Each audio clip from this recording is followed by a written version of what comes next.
Hi, I'm here with Banner Children's today. I wanted to talk to you a little bit about baby-proofing your home. The first thing I'd like to talk to you about is poisons. There are a lot of common poisons around our home that we may not think about.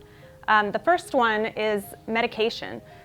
There are so many medications that look just like candy. This board will show you that these are common candies on the top part and common medications that look identical on the bottom part of this board. So please make sure that medications are up and locked away from children. Just in a cabinet in the kitchen may not be the best choice, because make sure you're putting your medications in an appropriate lockbox. You can get something simple off Amazon or at a pharmacy, and this has a combination on it, so kids cannot get into it. Even though your medication containers may have a child-proof lid on them, they're not always child-proof. Also, when friends or relatives, or even mom, grandma, brings their purse and comes to visit, they may set it down on the floor where your infant is climbing, crawling around, and they may have medications or other dangerous objects in their purse, and they may not think of it. So make sure when you have people visiting that bags are also set up out of reach of children. There's other household poisons that can be very dangerous to kids that we may not always think about. These Tide dishwashing or Tide laundry pods are really common, toxic. They're toxic to kids. Kids can just bite them, and they look just like candy, and they're colorful and kind of fun, and they're very soft, and so their little sharp teeth could bite through that very quickly. Button batteries. These often are in key fobs, remote controls, light up toys, or light up jewelry, and those are an easy thing that kids could just pop in their mouth and not even realize that they're swallowing it if they're chewing on a remote or a key fob. So please be careful. Those can cause a lot of damage when they're swallowed. And magnets are also something that can fall out if they're pulling magnets off the fridge, fall off the back. Cleaning chemicals. You see Pine Sol here and apple juice. They look pretty similar and could easily be mistaken, and a child could take a drink of this Pine Sol thinking that it's their apple juice that they may drink. All cleaning chemicals need to be out of reach of children. If you have them in a cabinet, a lower cabinet, perhaps one of the cabinet locks. There's different kinds. There's magnetic ones. There's the loops that you can latch the cabinet doors. So make sure that you get cleaning chemicals up out of reach of children. If your child does get into a medication or a poison, please make sure you call Poison Control at 1-800-222-1222. It's very important to call them right away if you think your child has ingested something, to make sure that they can guide what would be best, if you can treat it at home or if you need to bring the child in to receive medical treatment. So make sure you have the Poison Control number handy always, especially if you have babysitters or family members caring for your child. Next, I'd like to talk to you about securing heavy objects, bookcases, dressers. Most furniture these days comes with a furniture strap that you can screw into the wall to make sure it is secure, but heavy objects like bookshelves, children can climb. Dressers, they can make into a staircase and climb, and when those drawers are pulled out, they can often tip forward, and it's concerning to crush a child if a bookshelf or a dresser tips over on your child. You can also buy aftermarket hardware to secure your bookshelves or your dressers to the walls. This is something you can pick up at your local Home Depot or Lowe's store.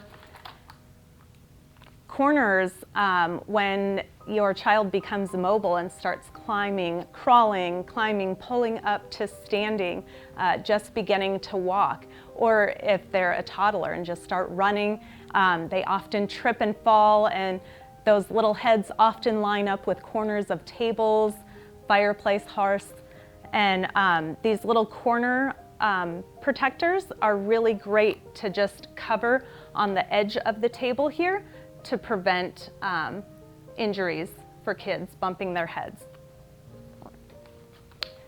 The other thing that you should be aware of is the exercise equipment in your home.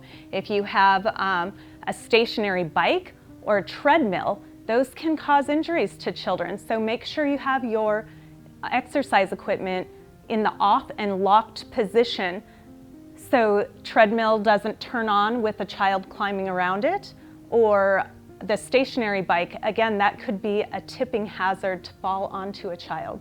So please be aware of that when you're setting up your home to make sure that it is safe for the child. The next thing I'd like to talk to you about is fire and burn prevention. So your home should have a smoke detector in it. You need to check it each year, replace the battery each year, and make sure you replace the smoke detector every 10 years. Also, creating a fire safety plan once your children are a bit older, so you know how to escape your home and have a meeting spot outside the home where you gather if there indeed is a fire in your home. When you're cooking, please make sure to use the back burner on your stove and make sure the handle is pointed away from the edge of the stove. If a handle on a pot is pointed towards the front of the stove, a child could easily reach up and dump that pot of hot food onto themselves, causing burns. Also, if you're using the microwave and you pull out a cup of coffee, a cup of noodles, and set it on the counter, please make sure it's pushed towards the back of the counter. Often children are burned when there's something like a cup of noodles or a cup of hot coffee sitting on the edge of the counter. They can often reach up when they're toddlers and they pour it right down on top of themselves, and those do cause very serious burns. If your child does suffer from a burn, please do not use home remedies. Please contact your pediatrician or bring your child to the closest emergency facility to receive care. Burns are often very serious, so we want to make sure that they're treated appropriately. If you're utilizing curling irons, flat irons, other hot objects to do your hair in the morning, please make sure cords are up, they are pushed back towards the back of the bathroom counter so children can't pull them down on themselves. Again, an easy burn hazard for children. And if you're eating or drinking eating hot food or drinking hot beverages, please don't hold your infant because it's very easy for us to accidentally spill on our children. Next, I'd like to talk to you about choking hazards. When you are preparing your home for a baby or a small child, even if they're just coming to visit, or perhaps you're taking your child over to the grandparents' home or a family friend's home, you may want to look ahead or speak to them ahead of time and make sure that their home is also going to be safe for your child. So you're going to want to get down on the floor at your child's level, if they can crawl, if they're starting to walk, and take a look around and see what kind of hazards are around. The biggest choking hazards are little things that we don't necessarily think of, especially if there's older kids around. Little tiny toys like the little K'NEX or Legos. These are little tiny pieces that we don't necessarily see. Even if we've just cleaned the house or vacuumed, they can hide in corners. And those little toys, little ones, easily, we know they put everything in their mouth and they can easily choke on those toys. And even wheels on the Matchbox cars can fall off, and those are a choking hazard. Coins, money that falls out of our pocket when we're emptying our pockets at the end of the day, are choking hazards.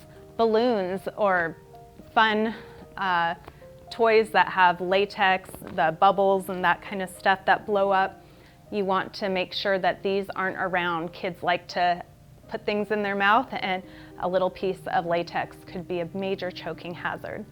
When you're feeding your small child, when they're starting to eat solid foods, you want to make sure that you're cutting stuff into small pieces.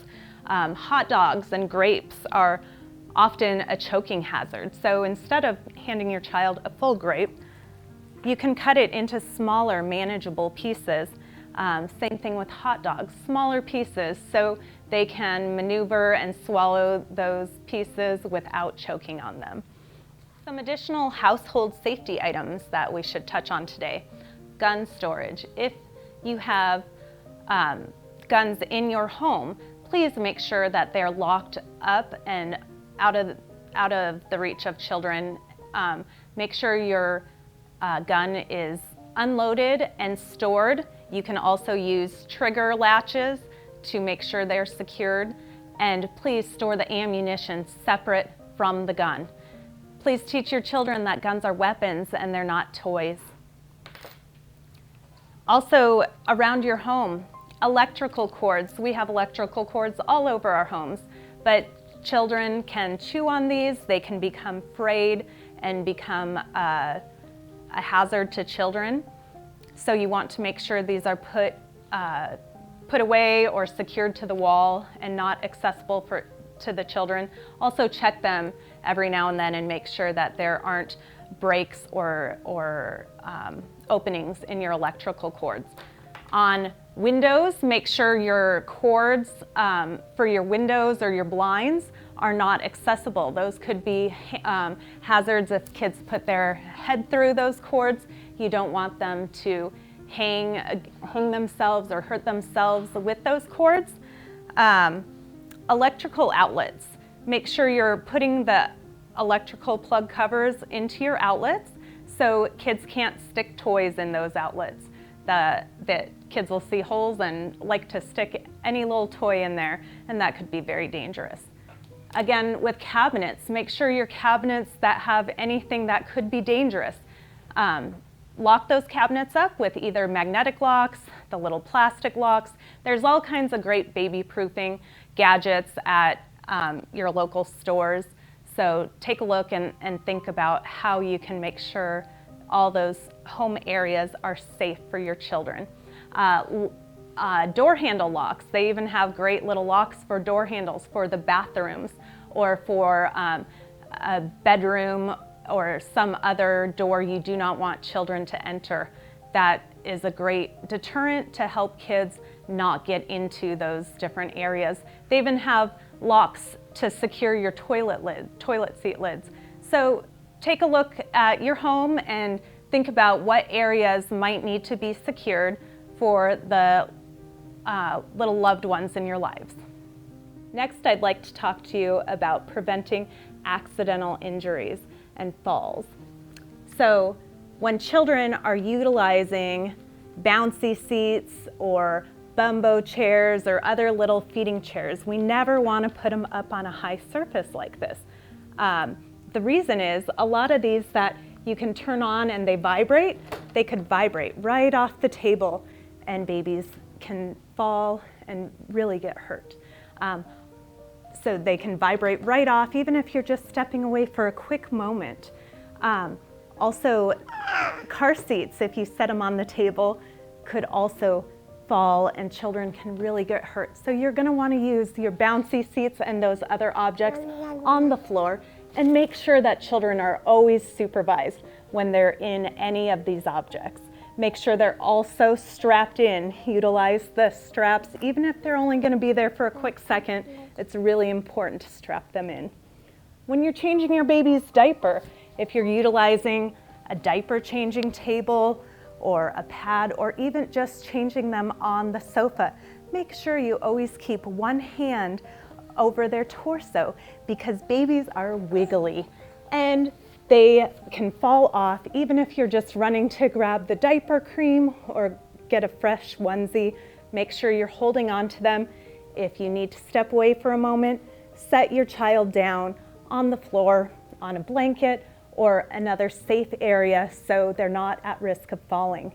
We often like to put our little ones on the sofa to take a quick little nap while we run around the house. Please do not have your child sleeping on a surface like an adult bed or a sofa, because they could roll off and get hurt. Children come in often with injuries such as skull fractures and other injuries, and we don't want that to happen to your child. So please be very aware when you're setting your child down. The floor is a safe place.